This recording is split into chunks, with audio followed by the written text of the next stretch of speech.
मैं इस वक्त विधानसभा के बाहर खड़ी हूँ, उत्तराखंड की राजधानी देहरादून के विधानसभा के बाहर। मेरे पीछे आवाजें सुनाई दे रही होंगी आपको, और ये आवाजें हैं उनकी जिनको निकाल दिया गया है विधानसभा से।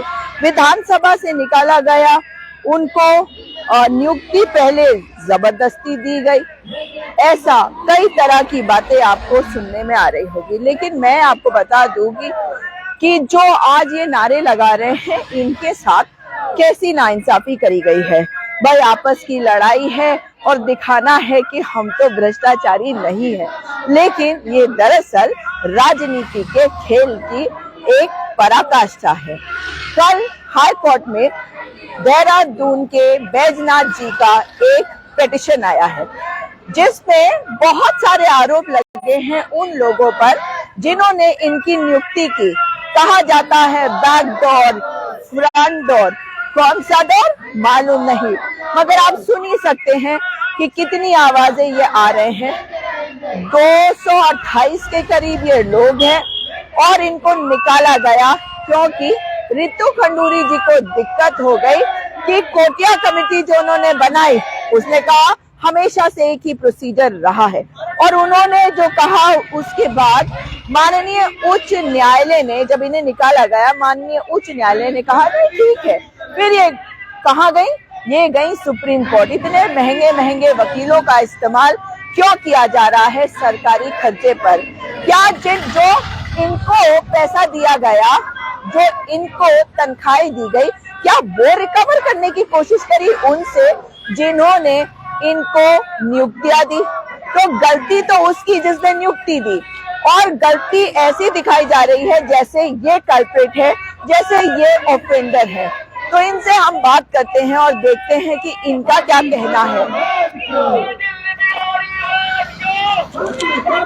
सड़क को क्रॉस करके उधर जाते हैं क्योंकि इधर है विधानसभा, और विधानसभा के ठीक सामने बैठे हैं ये लोग।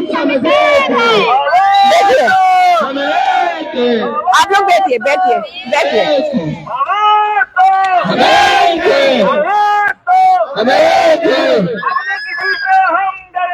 अपना हाथ लेके रहेंगे, आपका स्वागत करते हैं। मीडिया लेके रहेंगे। सुजाता पॉल, भारतीय राष्ट्रीय कांग्रेस उत्तराखंड में ऋतु बदलेगी, उत्तराखंड में ऋतु बदलेगी।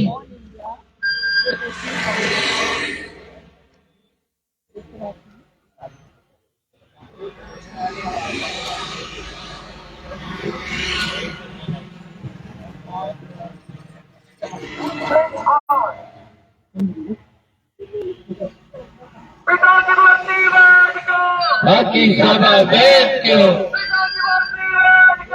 बाकी सब वेद क्यों, ये कुर्सी का त्याग करो,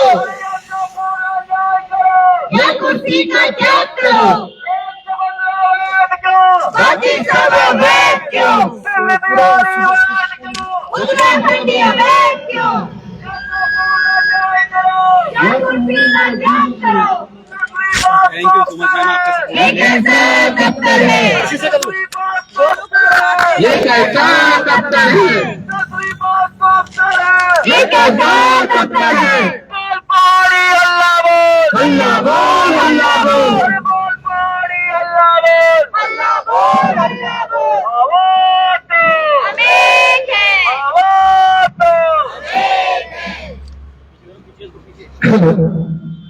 हमारे बीच एआईसीसी की प्रवक्ता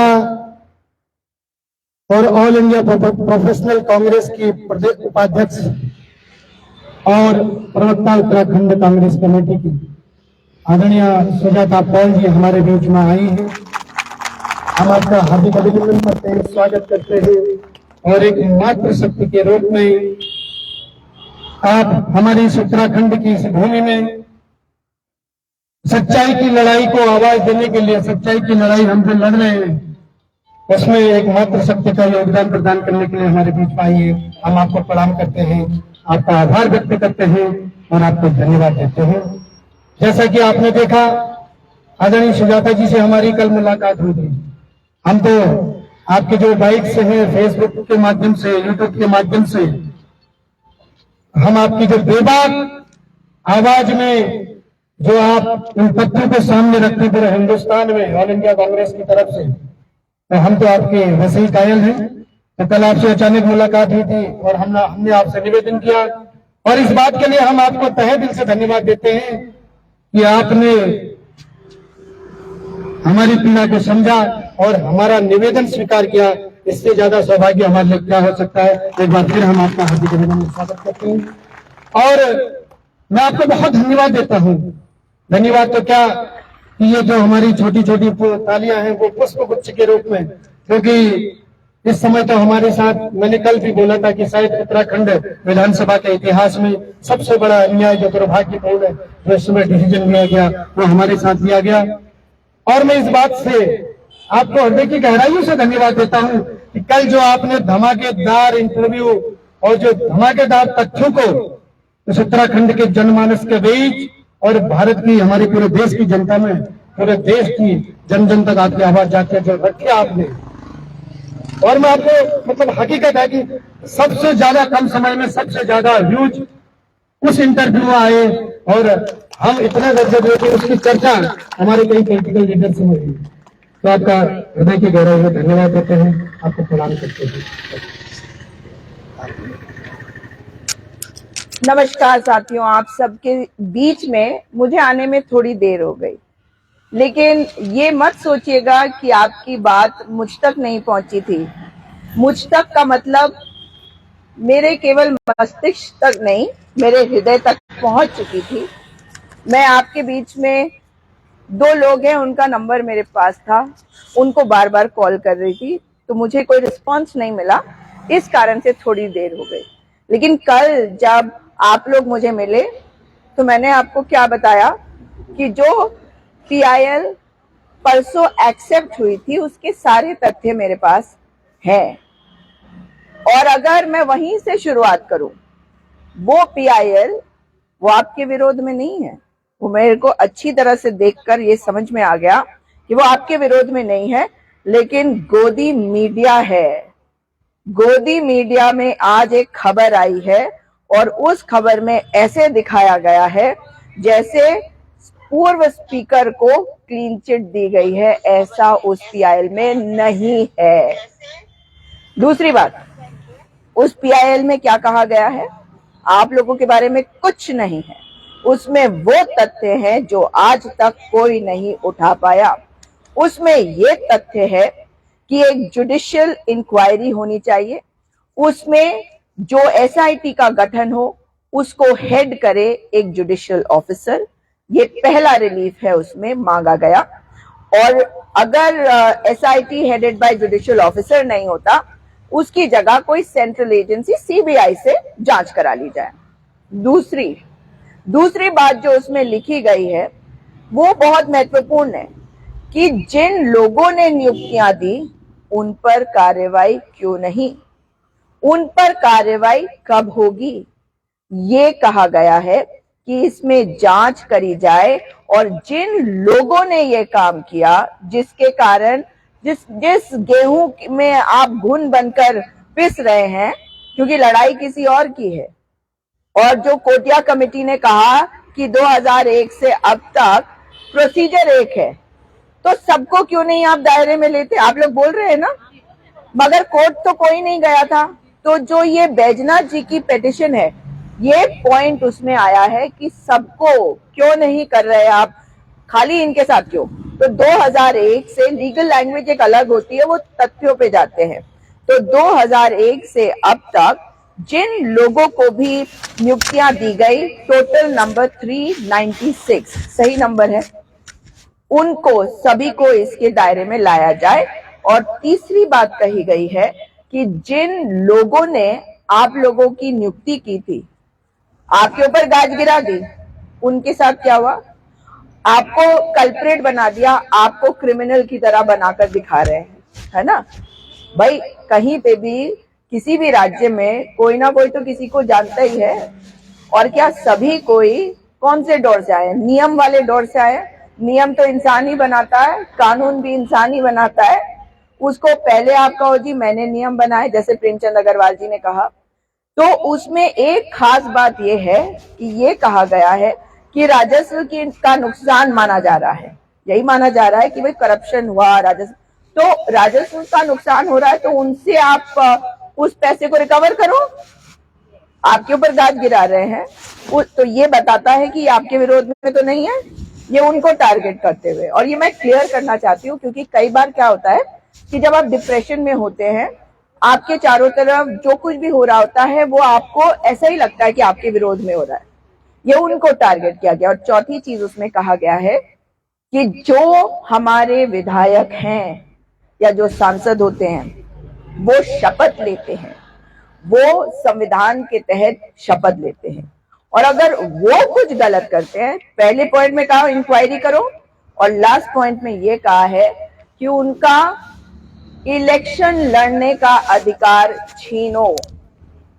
अगर करप्शन है तो उन्होंने किया, जिसको नौकरी मिली है वो कैसे करा? आप में से तो देखिए, अगर किसी ने किसी को पैसे दिए हो तो भ्रष्टाचार होता, अभी तक तो ऐसी कोई बात नहीं आई, किसी ने नहीं कही, तो कौन सा भ्रष्टाचार हो रहा है?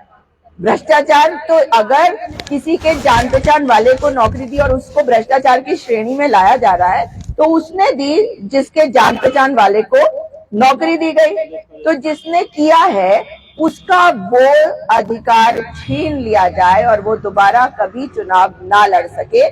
जो आज कुर्सी पर बैठा है उसे कुर्सी से हटाया जाए। ये है वो पिटीशन। मैं आपके बीच में इस बात को साफ इसलिए भी करना चाह रही थी क्योंकि मुझे कल, क्योंकि नई नई बात थी कि अभी पिटीशन एक्सेप्ट हुआ परसों रात को, तो कहीं ऐसा ना हो कि आप लोगों के अंदर भी ये वाली बात कोई डाले, क्योंकि ये लड़ाई हो रही है पॉलिटिकल क्लास में। आप भी जानते हैं यहाँ पे मुख्यमंत्री कौन बनेगा, इसका गेम बहुत चलता है उत्तराखंड में। 3 मुख्यमंत्री पिछली सरकार में हो चुके हैं, और जिनको हटाया गया होगा, क्या वो लड़ाई नहीं लड़ रहे होंगे? हो सकता है आप उनसे मिलके भी आए हो, और मैं बात कर रही हूँ TSR 1 से, तो वो नहीं चाहेंगे कि वो दोबारा मुख्यमंत्री बन जाए। इफ एंड बट है, जरूरी नहीं है कि इसमें कोई सच्चाई हो, लेकिन ये भी तो हो सकता है कि वो चाहेंगे कि भाई मैं बन जाऊं मुख्यमंत्री दोबारा, इसलिए कोई आपके लिए मदद के लिए आगे नहीं आ रहा, आपकी आवाज नहीं उठा रहा। वरना जब त्रिवेंद्र सिंह रावत जी थे मुख्यमंत्री, तब भी तो आपकी नौकरी थी ना, तो क्या ये उनकी जिम्मेदारी नहीं है? वो मुखिया थे, तो एक किस्म से वो आपके भी मुखिया, आपके लिए भी पिता तुल्य थे। आज तो पिता तुल्य बन के दिखा नहीं रहे। अगर आपने उनसे मुलाकात की होती या करी है, तो मुझे ये उम्मीद थी कि वो आपके लिए सामने आएंगे, नहीं आए। तीरथ सिंह रावत जी को तो मैं खैर क्या ही कहूं, बहुत कम समय के लिए आए थे, लेकिन आज भाजपा के प्रदेश अध्यक्ष भी सो रहे हैं। क्या वो इस जनता को पहचानते नहीं? वो ये नहीं समझ पाते कि आप जब नौकरी नहीं दे पाते तो आप नौकरी छीन कैसे रहे हैं? किसी भी रास्ते से दिए। प्रेमचंद अग्रवाल जी ने एक बात को कहा था कि मैंने नियम के हिसाब से किया है, और आपकी जो समिति है उसने भी कहा कि जो नियम 2001 में बना था उसी के तहत सबकी नौकरियां दी गई है।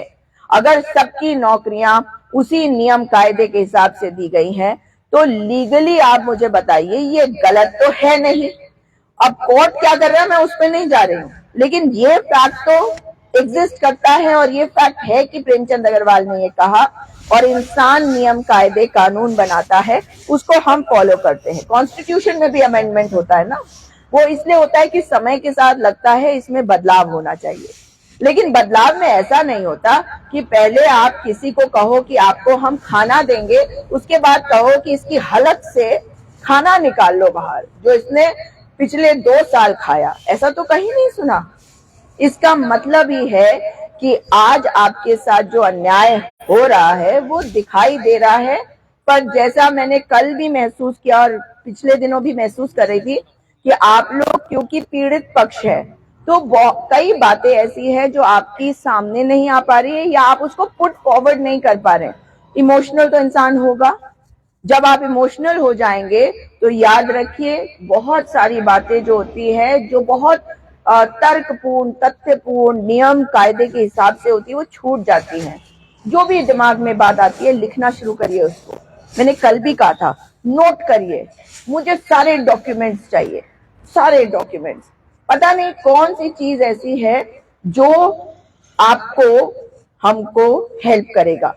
तो ये चीज का आप लोग ध्यान दीजिए। और मैं आपके बीच में अगर आई हूं तो मैं किसी ताली के लिए नहीं आई, मैं किसी वाहवाही के लिए नहीं आई।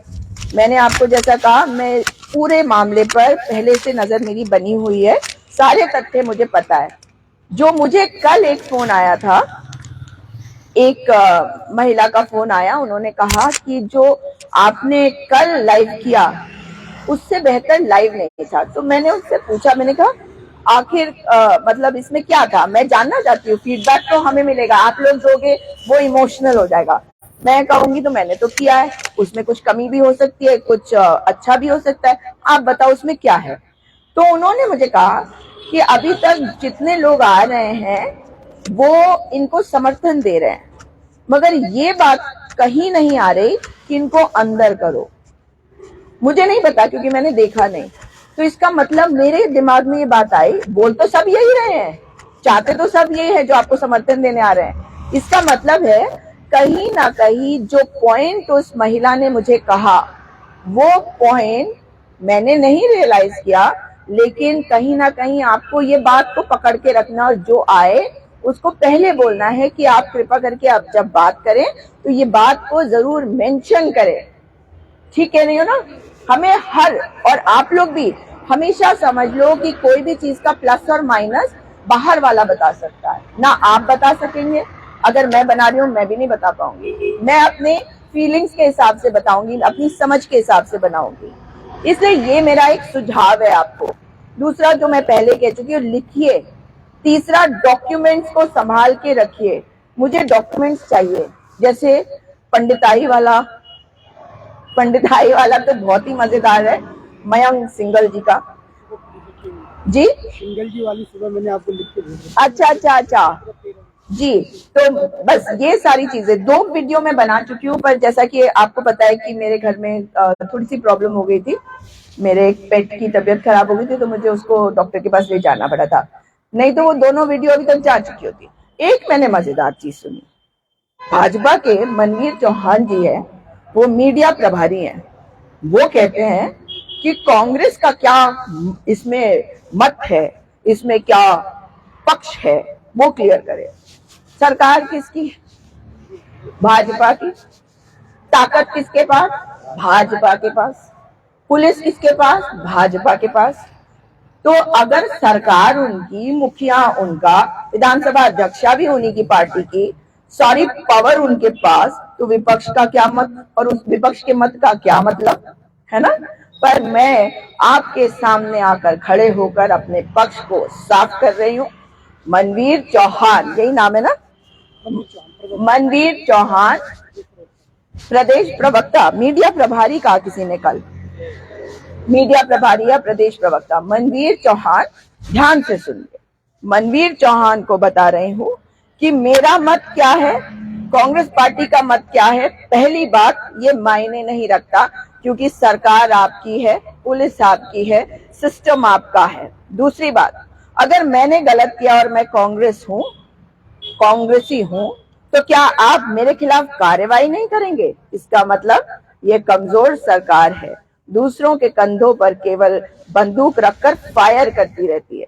अगर मैंने कुछ गलत किया है तो मेरे खिलाफ कार्रवाई करो, जिसने भी कांग्रेस में गलत किया है उसके खिलाफ कार्रवाई करो। तीसरी बात, अगर हमने कुछ गलत किया है तो तुम इंतजार क्यों कर रहे हो? कब तक इंतजार करोगे? आप लोगों का आज 25 दिन हो गए, तो 25 दिन से आप बैठे हैं, आपके बीच में कोई भाजपा का नेता क्यों नहीं आया?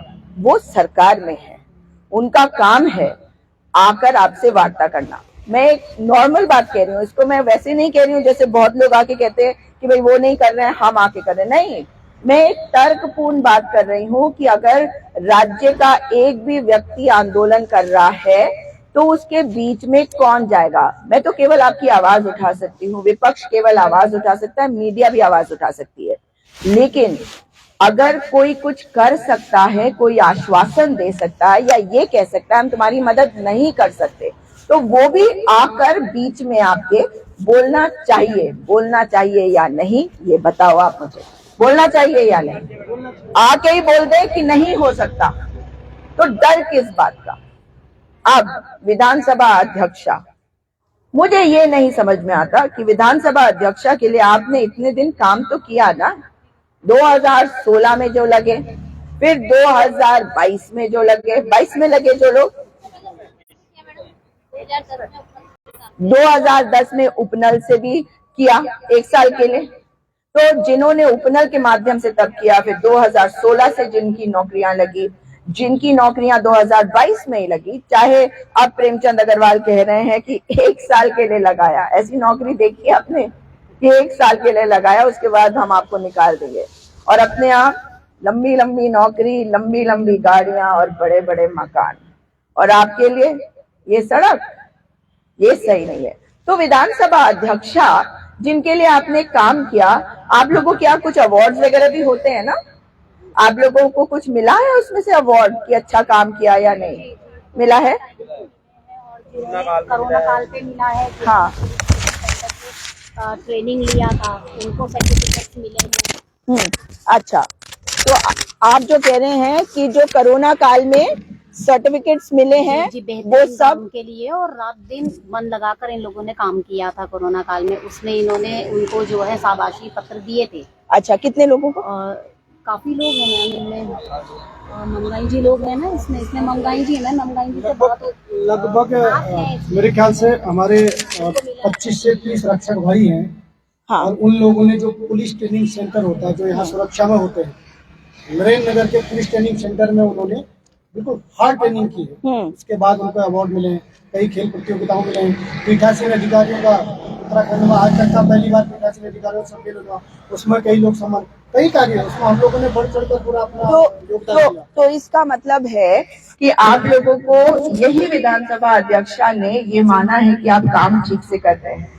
क्या आप में से किसी को विधानसभा अध्यक्षा बनने के बाद, विधानसभा अध्यक्षा ने मार्च में बनी थी ना, वो मार्च में विधानसभा अध्यक्षा बनने के बाद क्या कभी उन्होंने किसी को नोटिस दिया आप लोगों को काम ठीक नहीं करने के बारे में?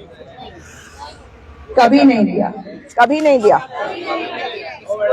किसी को नहीं। तो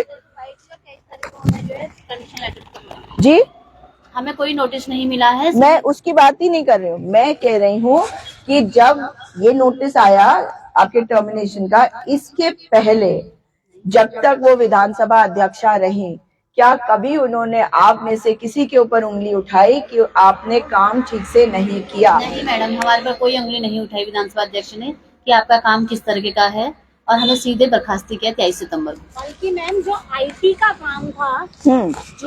का काम था वो हमारे ही बैच के लोग कर रहे थे। उसमें लक्ष्मण सिंह बिष्ट हैं जो इस काम को कर रहे थे, इसमें स्वप्निल कुंजवाल है जो इस काम को, मतलब मैडम का वो पूरा का डिपार्टमेंट है वो इन्हीं लोगों ने संभाला हुआ था। वो हमारे ही बैच के लोग थे। आज वो सारे बाहर हो गए हैं, तो कहीं ना कहीं वो काम भी मैडम का प्रभावित हो रहा होगा अंदर, वो काम भी प्रभावित हो रहा होगा। लेकिन ये बात साफ हो गई है कि किसी के काम पर सवाल नहीं उठाया। विधानसभा अध्यक्षा रितु खंडूरी जी ने मार्च 2022 से उस दिन तक जब आपको बर्खास्तगी का नोटिस दिया गया। जी, मैं ये कहना चाहूंगा कि एक मैम का प्रोजेक्ट था, वेबसाइट का जो विधानसभा की वेबसाइट है उसको मैम अच्छा करना चाहती थी, और अच्छा वो हमारे द्वारा ही किया जा रहा था।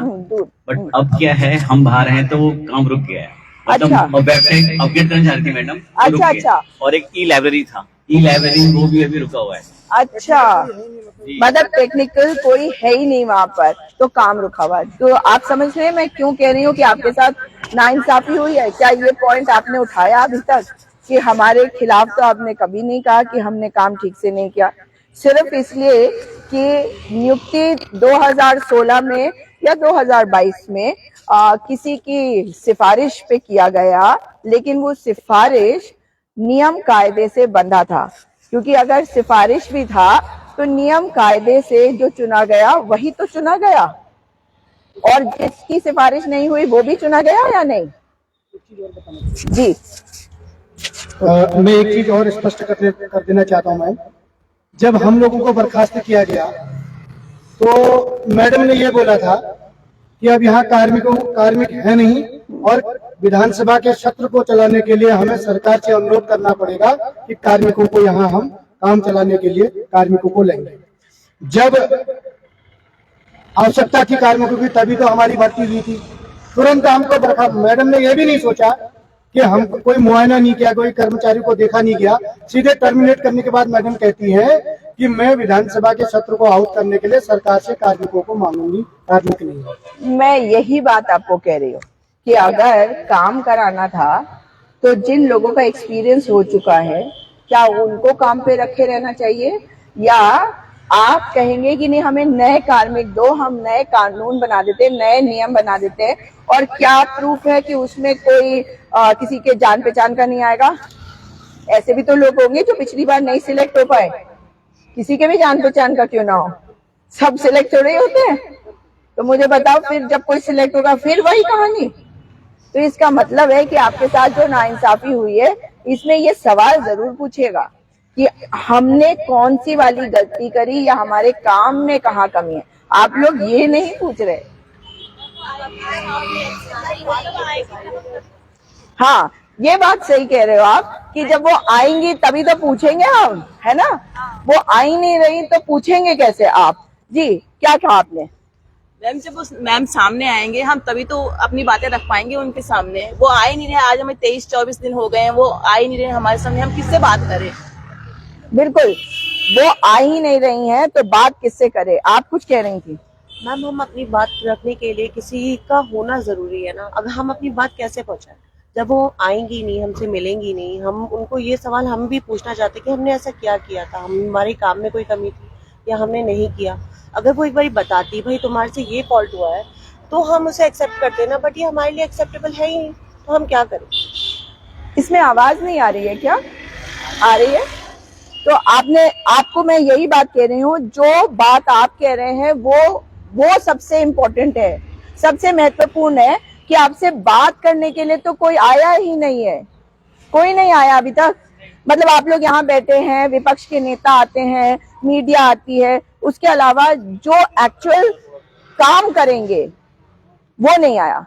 मतलब मीडिया जो दबाव बनाती है, बना तो नहीं रही है, मगर कुछ समय तक मैंने देखा कि उन्होंने बनाया, तो ये भी मानना पड़ेगा।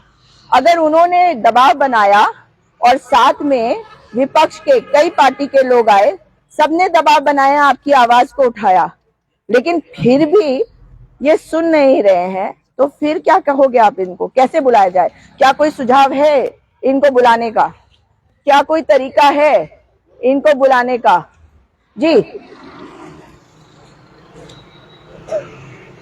सुझाव होने चाहिए ना, हम तो पॉजिटिव पे जाएंगे। जी मैम, मैं तरीका उनको बुलाने का इससे ज्यादा क्या हो सकता है मैम? 25 दिन से हम यहाँ धरने पे बैठे हुए हैं। हम लोगों ने न्यू ईयर के, जहाँ पूरा देश पूरी दुनिया न्यू ईयर मना रही थी, हम लोग यहाँ सड़कों में बैठे हुए थे उस सर्दी में। मैडम विदेश जा सकती है न्यू ईयर मनाने, घूम के जा सकती है, मगर विधानसभा से 2 कदम दूर उनके कार्मिक जो 7 साल से यहाँ काम कर रहे थे, उनसे मिलने के लिए उनके पास 10 मिनट, 5 मिनट, 2 मिनट नहीं है। तो इतना तो, इससे ज्यादा हम क्या करें? हम सड़कों पे बैठे हुए हैं 25 दिनों से। वो बाहर जाके घूम के आ जाए, वो अपना न्यू ईयर मनाए, हम सड़कों पे न्यू ईयर ईव हो, 31 दिसंबर हो, 1 जनवरी हो, हम तब भी आंदोलन रखते, हम तब भी यहाँ बैठे हुए हैं। मगर अंदर से किसी ने सुध लेने की कोई भी जरूरत ही नहीं समझी। हमको ऐसे निकाल के बाहर फेंक दिया है कि मतलब हमने कभी काम ही नहीं किया। 7 साल की सेवाएं दी है मैम। जब हाउस चलता था तो हम में से बहुत लोग रात को 12-12 बजे, 3-3 बजे एजेंडा बांट के 3-3 बजे, 4-4 बजे घर जाते थे। सुबह भी गए हैं। हमें हमारे उत्कृष्ट कार्य के लिए ऑनरेरियम दिया गया, किसी को 10,000, किसी को 8,000 अपनी अच्छी सेवाएं देने के लिए। वो सबको दरकिनार करके हमें सीधे, जैसे चाय से अगर मक्खी गिर गई उसको निकाल के फेंक देते हैं, वैसे हमें निकाल के फेंक दिया गया। ना एक बार सुना गया, ना हमारे साथ डायलॉग किया गया। अगर इतना ही सब कुछ था, हमें 5 मिनट देखिए, हमारे अगर यहाँ नहीं आ सकते मिलने तो हमारे लोगों को बुला के एटलीस्ट 5 मिनट डायलॉग तो कीजिए। ये कहना चाहिए। इसे कहते हैं ब्रूट मेजॉरिटी मिलना, और जब ब्रूट मेजॉरिटी मिलती है तो ब्रूट एरोगेंस भी आ जाता है, ब्रूट अहंकार। ब्रूट का मतलब समझते हैं आप, ब्रूटल। ब्रूट वर्ड आता है जानवर से, मतलब इतना ज्यादा, अत्याधिक। ब्रूट मेजॉरिटी मिली है, ब्रूट अहंकार हो गया है, और ब्रूट एटीट्यूड हमारी विधानसभा अध्यक्षा आज प्रस्तुत कर रही हैं। बहुत ही गलत एग्जाम्पल है ये। और ऐसे मुख्यमंत्री तो हमें नहीं चाहिए, ऐसे मुख्यमंत्री नहीं चाहिए। जो मुख्यमंत्री बनने के लिए राजनीति का खेल तो खेल नहीं है, मगर इस तरह का ब्रूट एरोगेंस और ब्रूट एटीट्यूड उन लोगों के प्रति दिखा रही हैं जिनको अवार्ड उन्होंने ही किया। और उन्होंने किया के साथ में आपको एक और जोड़ दूं, जैसे सरकार होती है, सरकार चलती रहती है, ये भाजपा वाले करते रहते हैं तुम्हारी सरकार, हमारी सरकार, ये सब, लेकिन सरकार जो होती है वो सबकी होती है ना। आप लोग भी सबके लिए कार्य करते हैं। आज भाजपा है, कल कांग्रेस है, आप तो काम करोगे। तो इसका क्या मतलब है कि जो विधानसभा अध्यक्ष आज हैं या जो पहले हैं, उन सबको आपके प्रति जिम्मेदार बनना चाहिए था। ये पहला ऐसा मौका है जहां मैंने देखा है कि अपने लोगों को, अपने सबऑर्डिनेट्स को, उनको प्रोटेक्ट करने के बजाय आप उनके खिलाफ काम कर रहे हैं। किसने क्या किया वो अलग होता है, लेकिन जो आपके सबऑर्डिनेट है और अगर अच्छा काम कर रहे हैं तो आप उनके खिलाफ जा रहे हैं, सिर्फ और सिर्फ अपनी राजनीति के खेल को करने के लिए। ये दुर्भाग्य है। लेकिन मैं आप लोगों को, देखिए ये पॉइंट्स आपके पास आए हैं, ये आप लोग भी अपने वकील को जरूर दीजिएगा कि हमारे को ये अवार्ड्स दिए गए, ये आप नोट कर लीजिए, है ना, कि भाई आप लोगों को इन्होंने ही दिया, पिछले वाले ने भी दिया, आपको कभी किसी ने कोई नोटिस नहीं दिया कि भाई आप लोग काम नहीं कर रहे, कभी कोई ऑफिस मेमोरेंडम नहीं आया आपके पास कि भाई ये काम ठीक से क्यों नहीं हुआ। तो अगर ऐसा है तो आपके काम पे, आपके कार्य प्रणाली पर एक सवाल नहीं उठाया विधानसभा अध्यक्षा रितु खंडूरी जी ने। तो अगर ऐसा है तो आपको निकालने की पूरी कोशिश क्यों है? और अगर ऐसा है तो प्रेमचंद अग्रवाल जी अपनी कुर्सी पर बैठे हैं, उनके खिलाफ क्यों नहीं बोलती रितु खंडूरी जी? क्यों नहीं संस्तुति करती शासन को? विधानसभा तो अलग होता है ना, क्या वो संस्तुति नहीं कर सकती? मुख्यमंत्री को नहीं कह सकती कि वित्त मंत्रालय इनसे लो, इनको मंत्री पद से हटाओ? भाजपा के विधानसभा में वो सदस्य हो सकते हैं, उस पर वो फैसला ना लेना चाहे, लेकिन मंत्री पद से तो नहीं हटाया ना उन्होंने। और उसी मंत्री पद से जिस मंत्रालय ने पहले कहा था, अभी जब जो इस बार जिनको नियुक्ति दी गई, जिन्होंने कहा था कि भाई हमारे पास वित्त नहीं है, फिर भी मुख्यमंत्री के स्पेशल पावर्स का इस्तेमाल करवाने का काम अगर किसी ने किया था तो वो विधानसभा अध्यक्ष थे। और वो अभी हो, वो हमें लेना देना नहीं, वो कोई कांग्रेस और भाजपा नहीं है, क्योंकि वो भी भाजपा के हैं और ये भी भाजपा की है। तो अगर इनकी आपस की लड़ाई है जिसका खामियाजा आप लोगों को भुगतना पड़ रहा है, तो ये शर्मनाक है, ये भाजपा के लिए शर्मनाक है, ये मोदी जी के लिए शर्मनाक है, जिन्होंने इनको मुख्यमंत्री बनवाया, जिन्होंने विधानसभा अध्यक्षा बनवाया रितु खंडूरी जी को। इसलिए इनको ये समझना होगा कि आपके बीच में आकर ये बात करें। रितु खंडूरी जी कब आएंगी आप यहाँ पर, ये बताना पड़ेगा आपको। रितु खंडूरी जी ये बताओ कि कब आकर इनके सामने इनके सवालों के जवाब देंगी आप, ये बताएं रितु खंडूरी जी। रितु खंडूरी जी के कान में क्या जूर रेंगती है? नहीं रेंगती। अपने पिताजी के समय के लोगों को बचाने का काम आप कर रही हैं और इन पर गाज गिरा रही है। क्यों? ये बताना पड़ेगा आपको, आपको यहाँ आना पड़ेगा। और रितु खंडूरी जी जब तक नहीं आएंगी तब तक सवाल उठते रहेंगे। एक पिटीशन आ चुकी है और न जाने कितने लोग उठेंगे। जब उन्हें समझ में आएगा कि अन्याय अगर कोई कर रहा है तो वो भाजपा की सरकार और भाजपा के विधानसभा अध्यक्षा रितु खंडूरी। रितु खंडूरी कहाँ है आप? कब आएंगी यहाँ? रितु खंडूरी, रितु खंडूरी, रितु खंडूरी, आज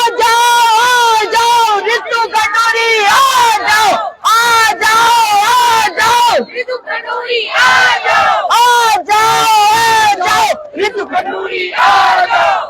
जाओ, आ जाओ, न्याय करो, न्याय करो, ऋतु खंडूरी, न्याय करो, न्याय करो, आज करो, अभी करो, न्याय करो, न्याय करो, आज करो, अभी करो।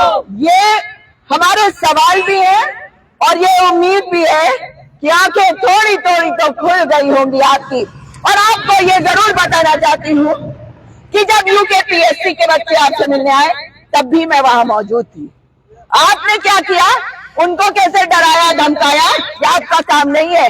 बच्चों का काम पढ़ना होता है तो बच्चों का काम अपने अधिकार का इस्तेमाल करके अपने अधिकार लेने का भी होता है। अपने अधिकार छीन लेंगे और अपने अधिकारों की लड़ाई को लड़ने वाले विधानसभा से निकाले गए हमारे ये बच्चे उत्तराखंड के बच्चे हैं। इनके साथ न्याय कब करेंगी ऋतु खंडूरी, ये बताए। ऋतु खंडूरी विधानसभा अध्यक्ष ये बताए आज और अभी।